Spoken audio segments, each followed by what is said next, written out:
रामकृष्ण सुप्रभातम्। ॐ धर्मस्य हानिमपि परिहृष्य शीघ्रं कामारपुष्कर इति प्रदिधे समृद्धे ग्रामे सुविप्रसदने हविजातदेव श्रीरामकृष्ण भगवन् तव सुप्रभातम्।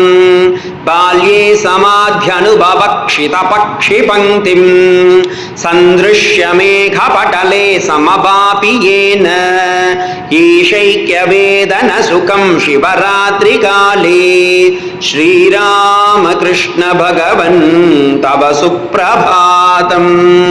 नानाविधानयि सनातनधर्ममार्गान् क्रैस्ताय चित्रनियमान् परदेशधर्मान् आस्ताय शैक्यमनयोरनुभूतवां स्वं श्रीरामकृष्ण भगवन् तव सुप्रभातम्।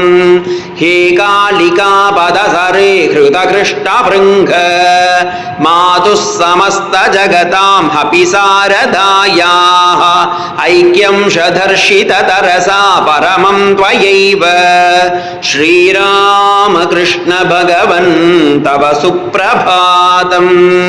राकालतारह्रींश नरेन्द्रनाथं धन्या विशुद्धमनसः शशिभूषणादिं सर्वज्ञमात्मवयुनं त्वमिभानुसाक्षी श्रीरामकृष्ण भगवन् तव सुप्रभातम्।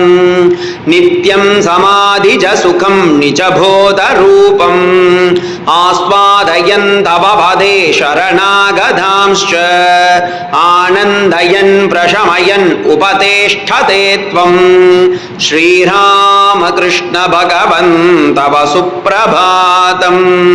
स्वीकृत्य पापमखिलं शरणागतैत्यत् आजीवनं भगुकृतं दयया स्वदेहि तज्जातकेतनिवहं सगसेव्यनाथ श्रीरामकृष्ण भगवन् तव सुप्रभातम्। प्रातः प्रणामकरणं तव पादयोत्मे संसारदुःखहरणं सुलभं करोति मध्वेति भक्तिपरिता प्रतिपालयन्ति श्रीरामकृष्ण भगवन् तव सुप्रभातम्। गातुं स्तुतिं स्तव जना अमृतायमानाः सम्प्रार्थदर्शनमिदं तव पादयोश्च धन्या नरेश भवितुं मिथिलासमीपम् श्रीरामकृष्ण भगवन् तव सुप्रभातम्। सन्ध्याय दर्शनसुखं शरणागतेभ्यो मोहान्तकारमखिलं त्वमपाकुरुष्व ज्ञानार्किभक्तिजलते सकलार्तिहन्त श्रीरामकृष्ण भगवन् तव सुप्रभातम्। आहैति कीर्ति करुणास्किलधे स्वभावो दुष्टा कठोर हृदया अभिधे भजन्ते त्वामेव सर्वजगतां जननी प्रपात्री श्रीशारदेश्वरि रमे तव सुप्रभातम्।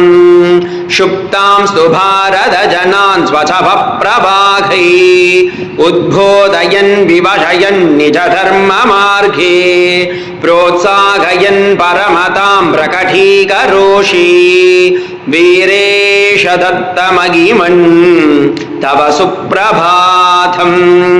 श्रीरामकृष्ण भगवन् तव सुप्रभातम्।